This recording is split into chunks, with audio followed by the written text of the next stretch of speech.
ये देखिए जहाँ हम स्टे कर रहे हैं वहाँ से ठीक सामने दिख रही है टोड रॉक। एकदम जो आगे मुंह निकला हुआ नज़र आ रहा होगा टोड की तरह, ये सामने टोड रॉक है। और सीधे आगे जो है नक्की लेक है। मतलब जहाँ हम स्टे कर रहे हैं वहाँ से सारे जो आसपास के टूरिस्ट अट्रैक्शन है सब दिखते हैं। खंबागनी guys, this is Deepti and I am back with my another video. I hope you all are doing well और मैं भी अच्छे से हूँ। तो देखिए जैसा आपको दिख रहा होगा हम निकल चुके हैं माउंट आबू से और अपनी नेक्स्ट डेस्टिनेशन की तरफ बढ़ रहे हैं जो है अजमेर शरीफ। माउंट आबू से जो अजमेर की डिस्टेंस है वो करीबन 367 किलोमीटर्स है और गूगल बाबा जो टाइम बता रहे हैं वो बता रहे हैं 6 hours 30 minutes। देखते हैं हम एग्जैक्ट टाइम पे अजमेर पहुंच पाते हैं या नहीं। हम निकले थे नागपुर से और इंडिया का मैप देखें तो नागपुर जो होता है एकदम सेंटर इंडिया में आता है और वहां से हम निकले थे राजस्थान की ओर जो इंडिया के वेस्ट साइड में आता है। जब हम नागपुर से उदयपुर की साइड निकले थे तो जो लैंडस्केप था एकदम लश ग्रीन था। नागपुर से उदयपुर इतना कुछ चेंज समझ में नहीं आ रहा था क्योंकि लश ग्रीन ही दिख रहा था हर जगह। लेकिन जैसे जैसे आगे वेस्ट साइड में राजस्थान में बढ़ रहे हैं अजमेर वगैरह की साइड लैंडस्केप एकदम चेंज होता जा रहा है, एकदम ड्राई और बिल्कुल सैंडी सा होते जा रहा है। आपको दिख रहा होगा ये देखिए। और इसके बाद जैसे जैसे हम वेस्ट साइड को आगे बढ़ते रहेंगे जैसलमेर वगैरह की तरफ ये लैंडस्केप और ज्यादा बढ़ता जाएगा, ड्राईनेस और सैंडीनेस और ज्यादा बढ़ जाएगी। ये देखिए नीचे आपको कांच टूटा हुआ दिख रहा होगा, आगे एक गाड़ी का एक्सीडेंट हुआ है। अभी हम अजमेर से 25 किलोमीटर शॉर्ट है और ये इसी के बीच में एक्सीडेंट हुआ है तो थोड़ा जाम वगैरह लगा हुआ है। ये गाड़ी और ट्रक की वो हुई है टक्कर आपस में और गाड़ी का क्या हाल हुआ है। तो जब भी आप हाईवे में भी चलते हैं तो थोड़ा संभल के चलिए। माउंट आबू से जब आप अजमेर के लिए आते हैं तो आपको सबसे पहले यहाँ पे 4 लेन हाईवे मिलेगा और उसके बाद थ्रू आउट आपको 6 लेन हाईवे मिलेगा। मतलब जो ये हाईवे बहुत अच्छा बना हुआ है तो रोड बहुत स्मूथ है यहाँ की। तो देखिए हम एंटर कर चुके हैं अजमेर में और पहले हम जाएंगे जहाँ स्टे करने वाले हैं वहाँ और उसके बाद लंच वगैरह करके फ्रेश होके फिर जाएंगे अजमेर शरीफ जो दरगाह है वहाँ। तो हम निकल चुके हैं अजमेर शरीफ की तरफ और वहाँ दर्शन करने जा रहे हैं ख्वाजा मुइनुद्दीन हसन चिश्ती के और वहाँ आराम से दर्शन करेंगे, बाबा से प्रार्थना करेंगे। बोलते हैं वहाँ पे जो जाता है जो मन्नत मांगता है वो पूरी मन्नत पूरी होती है, चाहे वो हिंदू जाए या मुस्लिम जाए, जो भी जाए सच्चे मन से उनकी मन्नत सारी पूरी होती है और इसीलिए हम भी वहाँ जा रहे हैं। अजमेर शरीफ जब दरगाह आप जाएंगे तो उससे आधा किलोमीटर पहले आपको गवर्नमेंट पार्किंग मिल जाएगी, वहाँ पे आप पार्क कर सकते हैं और उसके बाद ऐसी गलियों से आपको निकल के दरगाह पहुंचना पड़ेगा। तो देखिए हम दरगाह शरीफ जा रहे हैं और जहाँ से गवर्नमेंट पार्किंग है वहाँ से एक शॉर्ट रास्ता है और भी जगह से बहुत शॉर्ट रास्ता है, बहुत बिल्कुल पतली पतली गलियों से, लेकिन भीड़ आपको बहुत ज़्यादा मिलेगी यहाँ पे। देखिए बस हम एंटर करने वाले हैं अजमेर शरीफ में और जो सामने दरवाज़ा दिख रहा है फर्स्ट जो गेट है उसे निज़ाम गेट बोलते हैं। देखिए ये एंटर करते ही हमें दिख गई ये 2 कढ़ाई दिख गई हैं जिसे डेग भी बोला जाता है। लोहे की कढ़ाई जो थी, जो बड़ी वाली कढ़ाई है ये चढ़ाई थी बादशाह अकबर ने और जो छोटी वाली कढ़ाई ठीक सामने बगल में दिख रही है ये चढ़ाई थी अकबर के जो बेटे थे जहांगीर। उन्होंने कहते हैं कि जो अकबर है वो उनकी कोई औलाद नहीं हो रही थी तो वो आगरा से यहाँ तक अजमेर शरीफ तक चल के आए थे 437 किलोमीटर्स तक। उसके बाद उनको औलाद मिली थी और उसके बाद ही बादशाह ने ये कढ़ाई चढ़ाई थी। और बोलते हैं कि जो चिश्ती जी हैं और उनकी जो फैमिली है पूरी यहाँ पे आई थी उनके साथ, उनको खुश होकर बादशाह अकबर ने 52 गांव दिए थे। लेकिन आफ्टर इंडिपेंडेंस जो ये सारे गांव जो है हमारी मतलब इंडिया इंडिपेंडेंट इंडिया जो था उनमें मिला दिया गया।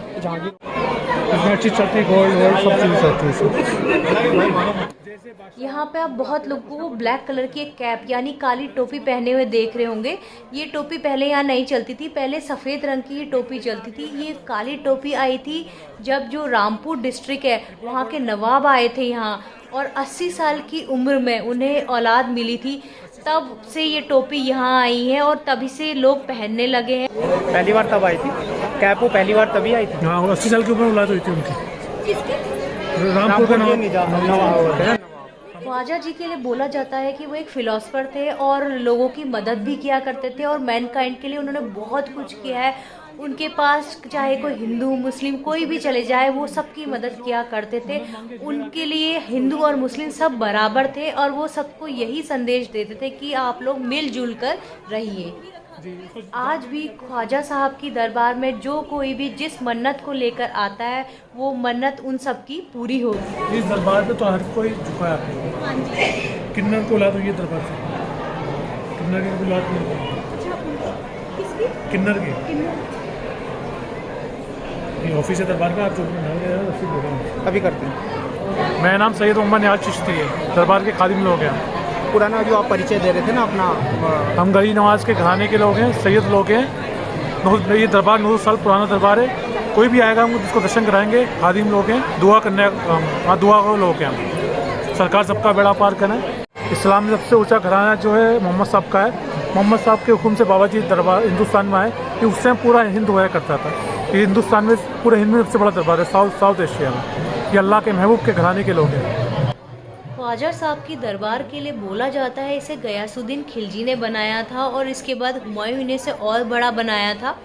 अगर आप यहाँ आते हो कभी भी सिर खोल के मत आइए, सिर हमेशा ढका जाता है यहाँ पे, और डिसेंट क्लोथ्स पहन के आइए अगर आप इस दरगाह में आते हैं।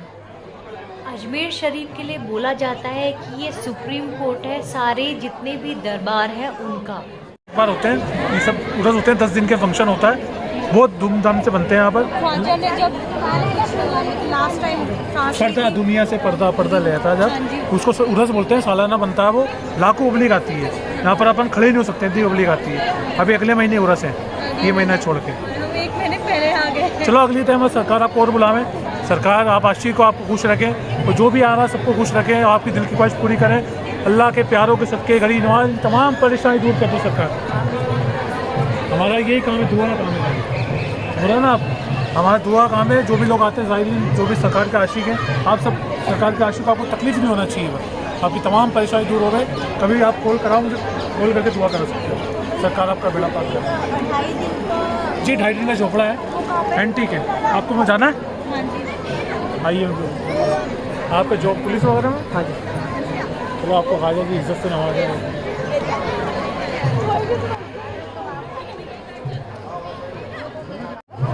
दर्शन अच्छे होगा आपके? बहुत अच्छे से। दर्शन अच्छे हो गए बहुत। ऐसा हमारा मोहल्ला है, खादी मोहल्ला कहते हैं सर। कौन जितने भी खादी मोहल्ला, सभी कॉलोनी जितने घर बने ना आसपास, ये घर सब हमारे हैं। 2000 पुजारी यहाँ पर, 2000 खादी में। मोहम्मद फैमिली, मोहम्मद साहब की ब्लड लाइन। हाँ, पुराने के लोग, सैयद लोग। सैयद इस्लाम में सबसे ऊंचा घराना मोहम्मद साहब का है, मोहम्मद साहब। जिनके सदके में खुदा ने दो जहां बनाए। ईरान उस टाइम का पर्शिया ईरान हो गया उस टाइम, और ब्रिटिश बहुत टाइम ओल्ड नाम उसको पर्शिया है। वहाँ पर ईरान में एक संसद सिटी है, वहाँ से आए। आपको 2.5 दिन के चुपड़े जाना है ना, आप इधर से चलो।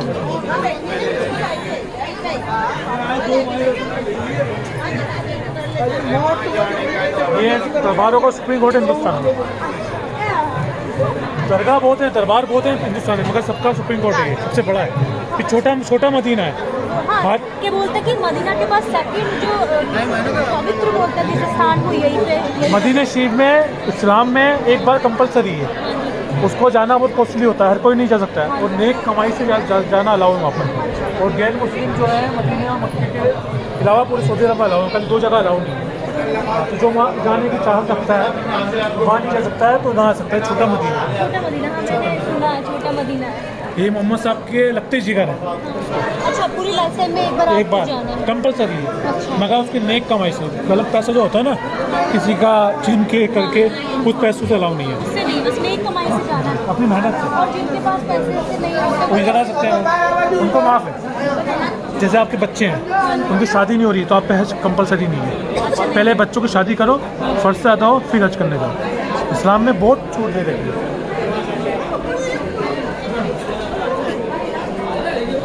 आपने बहुत बड़ा रिसर्च करिए अपने मामले में। आपको कुछ रखे, आपका जॉब वगैरह करते हैं?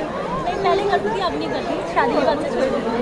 जैसे कोर्ट में जाओगे तो जज से डायरेक्ट थोड़ी मिल सकते हो आप, तो ये आके वकील हम हैं, आपकी फाइल हम ही लगाएंगे। प्रेसिडेंट, प्राइम मिनिस्टर, कौन सी भी कंट्री का उसको हम ही कराएंगे। ये जो यही बुलंद दरवाजा है ना, यही बुलंद वाला बड़ा वाला जो है जी, एक आगे निज़ाम गेट।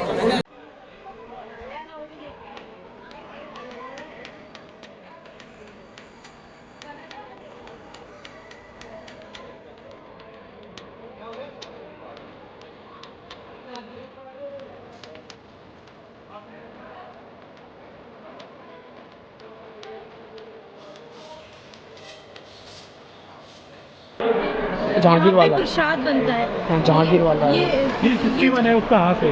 ये हाफ है, इसे प्रसाद बनता है। ये जहांगीर ने चढ़ाया था और वो वाला बादशाह अकबर ने चढ़ाया था।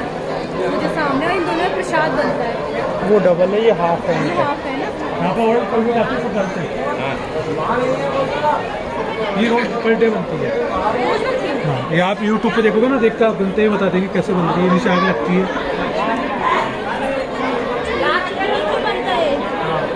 यहीं से नीचे से यहाँ से नीचे से लकड़ियाँ जलाते होंगे। इसमें यहाँ पर 6 मज़हब 36 कौम आती है। हर कोई नॉन वेज नहीं लेता हाँ है, जी। तो उसमें केसरी राइस बनते हैं, हाँ, केसरी राइस मीठे होते हैं, ड्राई फ्रूट डाल के, येलो टेप होता है।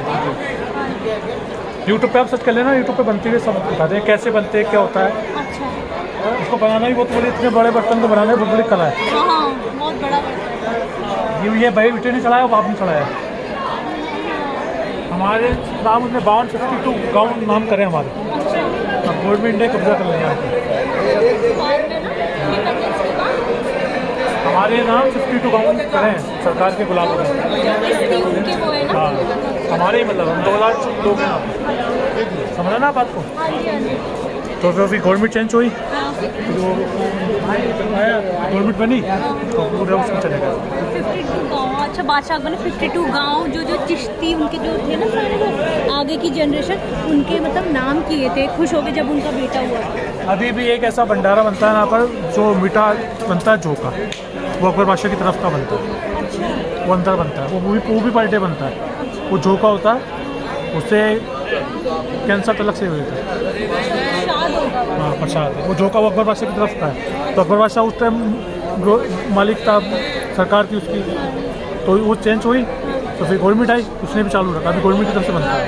आगे की भी मैंने बहुत लोग आते हैं, पढ़ा ना यहाँ पे, और वैसे बहुत सारे सेलिब्रिटीज भी आते हैं। यहाँ पर नॉर्मल है, आपको फोटो दिखा दूँगा, आप बोलोगे क्या। हाँ, मैंने पढ़ा, जैसे जो पंडित जवाहरलाल नेहरू आए थे, इंदिरा गांधी आई थी, उसके बाद बैरक ओबामा जो थे, अभी जो प्रेसिडेंट बने हैं USA के, वो अभी आके गए। अभी जो जस्ट है वो भी आके गए। राहुल गांधी जी भी आके गए, आते रहते हैं। यहाँ पर नॉर्मल बात है सब। यहाँ पर स्टार वगैरह, अमिताभ बच्चन, सब नॉर्मल बात है। हमारे ऑफिस है, हमारे बुजुर्ग के जैसे ये ऑफिस थे हमारे, बात करते थे, इसको हुजरा बोलते हैं।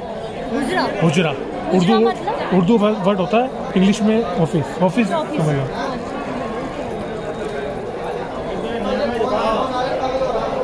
हाँ, ये वो दुकान बना ले।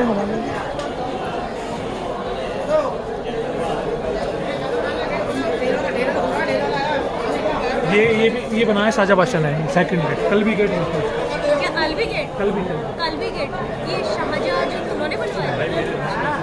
First, second, third. फर्स्ट निजाम, कल्बी गेट, और थर्ड बुलंद दरवाजा। इसे खिलजी में बनाया था। 10 एंट्री, 10 एग्जिट। ये 1 नंबर, सेकंड नंबर, ऐसे 10 है। लेकिन जो मैंने पढ़ा उसमें 4 ही दिए हैं, मतलब वो मैन दे दिया आपको, बाकी 10 है।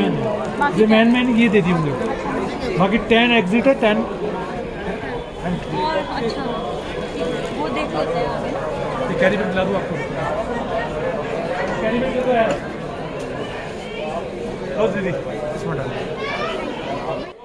अजमेर शरीफ के अंदर एंटर करते ही देखिए अगल बगल बहुत सारी शॉप्स वगैरह मिल जाएंगी। अगर आपको चादर चढ़ानी है या फूल खरीदने हैं तो आप यहाँ से ले सकते हैं। ये जो आपको फूल दिख रहे होंगे टोकरी में, ये सब रोज़ वगैरह है, क्योंकि जो पुष्कर जगह है अजमेर शरीफ से आधा घंटा की दूरी पे है, वहाँ पे गुलाब की खेती बहुत होती है, इसलिए जो है यहाँ पे गुलाब के फूल ज़्यादा चढ़ते हैं और गुलाब की खपत भी सबसे ज़्यादा यहीं पे होती है। इसलिए इसका यही रीज़न है गुलाब चढ़ने का, क्योंकि बगल में ही बहुत सारे गुलाब रखते हैं और जो ख्वाजा जी थे उनको गुलाब के फूल जो है पिंक गुलाब बहुत पसंद था।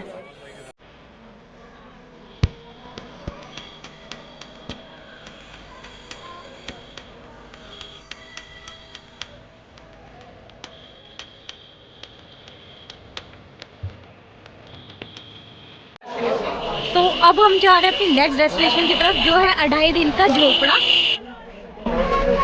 तो हम पहुंच चुके हैं अपने नेक्स्ट डेस्टिनेशन 2.5 दिन का झोपड़े में। अब इसकी स्टोरी मैं बताती हूँ। ये किसी टाइम, बहुत टाइम पहले जो है एक संस्कृत स्कूल हुआ करता था। उसके बाद जब मोहम्मद गौरी यहाँ आया तो इसको 2.5 दिन में तोड़ के, यानी 2.5 दिन में तोड़ के इसको मस्जिद बना दिया गया।